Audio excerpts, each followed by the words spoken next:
Hey, back for session 2 with Manny Gonzales, Certified Sommelier, level 2 from the court. What do they call it? The Court of Masters? The Court of Masters. The Court of Masters, and he is currently employed at the Parkway Grill. And my wife and I get the opportunity, maybe once a week, once every couple of weeks, to visit. And he always brings us some interesting wines. Now, those wines typically on the list that you bring by that you taste, or at least something you bring in to have everybody taste? Yeah, something that I bring and have kind of our guests that come in on a on a normal basis kind of taste and explore. I mean, no one seems to be your level of tasting at least. But what I'm trying to do is at the Parkway Grill to start. It's a very classic Pasadena restaurant. Yes. We sell Cabernet, Chardonnay, and Pinot Noir. Yeah. That's what sells. So when it comes to other varietals, it's just a tough one. Yeah. So I bring in wines for the restaurant and some wines that I've encountered to let folks try them and explore to see if they might potentially like it, and great. Maybe they will try it. Yeah, they're great service. So I know they're always that's the best fun way things. to do. Yeah. When I first started as a sommelier, I mean, our Rhone varietals were just not. They wouldn't move. Yeah, they don't. People, Syrah. Oh, I don't like Syrah. Yeah. I was like, oh, which style of Syrah don't you like? Oh no, just Syrah in general. No. Yeah. So it's been a tough one to move the obscure grapes or wines as some people think they are, but it's a tough job, and it's I'm moving along. Sandra, she does not drink Syrah, and I constantly bring stuff home that would something like this that would try and at least spoof her because there's some Syrah in this. And I would say about 60% of the time she catches me and says, I don't like this. I'm like, God, I can't believe it. You can tell. You can tell Syrah, yeah. So one thing I remember about Parkway Grill in the old days, they used to have, and I'm talking about maybe even in the late 90s, early 80s, or late or mid 80s, 90s, there was a game of the week, or they used to have a game meet. And it would be, and certainly a wine like Syrah or the Rhone varietals would do really well with that. Do they do that anymore? It must have been in the 90s. I haven't heard it. Yeah. They used to have a game of they had venison and they had boar and they had all they haven't done that in a while, but I mean, Syrah would have been perfect. Yeah, perfect. Yeah. Perfect for that. No, I've had a lot of fun with Mark, the bartender, on his concoctions, and he's very into what he does. Cocktails, yes. So in the Court of Sommeliers, do they talk about the Court of Masters? They talk about distilled spirits. What do you do with that? They do. Well, they want you to understand how anything that involves alcohol is made and how it's meant to, what the purpose of it is. So, yeah, you have to do. You're advised to know anything that has alcohol in it. So. The distilled spirits actually is more of the making of it and how they're made, where they're produced, and how they work, and taste profiles. Can you fathom that there's room in the marketplace now for more high-end vodka or more high-end tequilas? I mean, how do they sell this stuff? Because they're everywhere. They're everywhere. Vodka, personally, is not a favorite of mine. I tend to like stuff that have a little bit more flavor, and vodka to me is very flavorless. Nothing. Yeah, it tastes like nothing.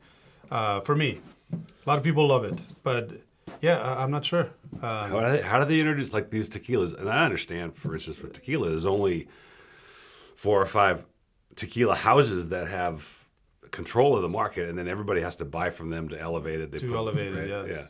Yeah. Well, one thing in LA and actually in the United States, I think, is the big revolution of leaning away from the big houses and going towards the smaller. All the boutique stuff. All the locally produced. So tequila is making a name for themselves with that. All the small houses are producing enough to import or to export here. And their name is being recognized because, hey, this is a name I haven't seen before. We should try it. Right. Yeah. Well, there's a wonderful restaurant in Hermosa Beach called Palmilla. And the food's good. It's not great. It's all chipotle-based sauces. But they have an incredible tequila list. And I'm thinking, okay, you're going to carry this inventory. You're going to pour it off, 1.5 ounces at a time. You've got a substantial amount of investment there because some of this stuff is $40, $50 a bottle. $50 a bottle, yeah, wholesale. It's ridiculous. For us, we don't sell a lot of tequila. Really? I mean, vodka is what sells. Vodka, and there's a lot of brown spirits there. Vodka is what sells the most, and then the brown spirits are slowly catching up. And probably in the next couple of years, they will surpass the vodka drinkers. I think bourbon's hot right now. Bourbon is extremely hot. Rye is really catching up. Hot, yeah. I mean, even gin, that people didn't I mean, hated gin. That was you drink gin. It was like your Yeah, grandfather's right. drink. That's my dad's Gin drink. is actually gaining a little love bit. gin. I do too. I love gin. I mean, it's just flavorful. It's Right. wonderful. I mean, it has good characters to it. But yeah, gin is coming up. I mean, Well, it's not gin's a brown interesting spirit. because of its formulas and the 13, 17 different herbs, whatever they put in there. But I'm excited because Mark was kind enough to share with me his revolver recipe, which I'm going to pour for my This is Rotary Club. interesting. Oh, Petit Okay, this Syrah. is Alexander Valley, I think, right? Yeah, Alexander Valley Petit Isn't that Syrah. interesting? And I think it's from the south, really. I think it's down towards Knights Valley. It's a lighter style Petit Syrah. Yeah, it's not so aggressive. It's not so aggressive. And this is a wonderful man. He's probably in his late 70s. We made a deal on 2 of his wines, and I just thought this was really, really And he's nice. still making the wine? Yeah, Oh, that's awesome. yeah. So I think this is his last vintage, actually. And I bought 2 of his wines. I bought the Family Reserve, which is a Bordeaux blend.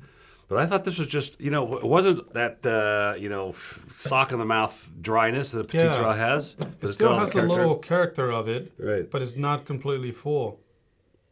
And it's not a massive wine compared to a lot of Petit Syrahs are really usually massive and almost undrinkable, Almost undrinkable. when you just open them.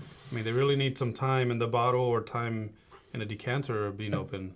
Yes, This is typically. pretty drinkable now. Yeah, I like it, and I think it's I think it's going out this month. But he's a wonderful man. For instance, he's like I said, it must be in his late 70s, and the rules with alcohol across state lines. And we just had a big debacle in Illinois. In Illinois now, we have to register every brand we send in. There's this whole stupid thing just to get their taxes. Just We'll to pay get the their taxes. taxes. Yeah. I'll pay it. Yeah. Don't make me go through the stupid paperwork. And he just didn't want to understand. He was old school. Old school, We just ship the just stuff. ship it and- Don't worry about it, right? Drink it and that's it. Pay for And it. I had to make him re-sign all the contracts. He's like, "Oh, what is this for? Why does it say this?" I go, "Look, it's just what the government wants. It has nothing to do with anything.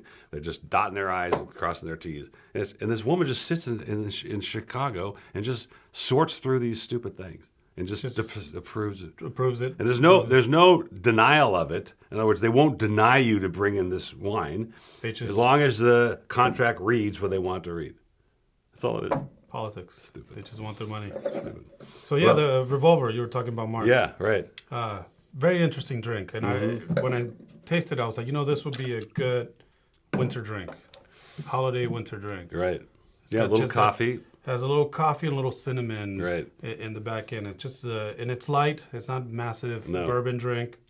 Well, I was just, this recipes, cocktail recipes are like food recipes. You can't trademark them. You can't trademark But them, no. I like making the classics. So I consider myself have perfected the gin martini, and I've perfected the Manhattan, both from the original recipes. And so now this revolver, I got to look it up and see what the history is. My next is my daughter and I bought fresh tomatoes, reduced them, and then we made our own Bloody Marys from scratch, starting with the tomatoes. Oh, that's the best. You know what I tasted the other day? I was at a friend's house, and they made a tomato basil cocktail. Really? It was interesting. It was like drinking caprese salad. Yeah. With That's that exactly burrata cheese in it, or the no cheese, mozzarella? but it was like drinking a caprese salad. They got cherry tomatoes, fresh basil, muddled them, and actually, to my surprise, I thought it was made with vodka. What was it? It was whiskey. Well, that's interesting. That was very interesting. It was a light style whiskey. I didn't ask what whiskey it was, but it was a light style whiskey, muddled tomatoes, muddled basil, a little simple syrup, and Wow. a little tall glass. There's a little sugar in there. Just a simple Simple syrup to kind of Soften the bitterness of the bitterness tomatoes. of the bourbon and the tomatoes. But I was sitting there, and this was like at 1 p.m. on a Sunday, which was the perfect time to be drinking this I cocktail. have to give that aware that basil might give it a little bit of refreshment. Yeah, it was refreshing. Yet it had substance to it that it tasted like a salad. So it wasn't. They didn't reduce the tomatoes on They the didn't stove. know fresh tomatoes.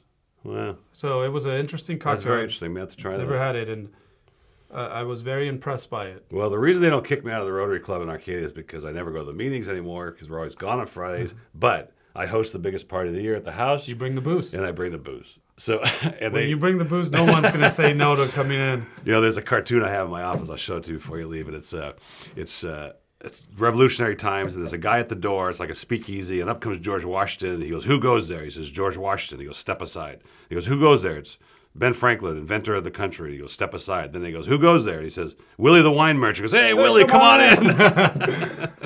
That's my life, basically, right? Yeah, exactly. Same here. Yeah. So Hey, you want to get together? Yeah, bring some wine over. bring some wine. Yeah. Yeah, Isn't that exactly. great? Yeah. So, well, again, pleasure to wrap this up. This is session 2 with Manny Gonzales, a certified sommelier with the Court of Masters.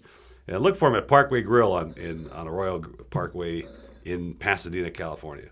Cheers. Any interesting wines, let me know. I'll Bring bring 'em some in. out. Or bring them in. Cheers.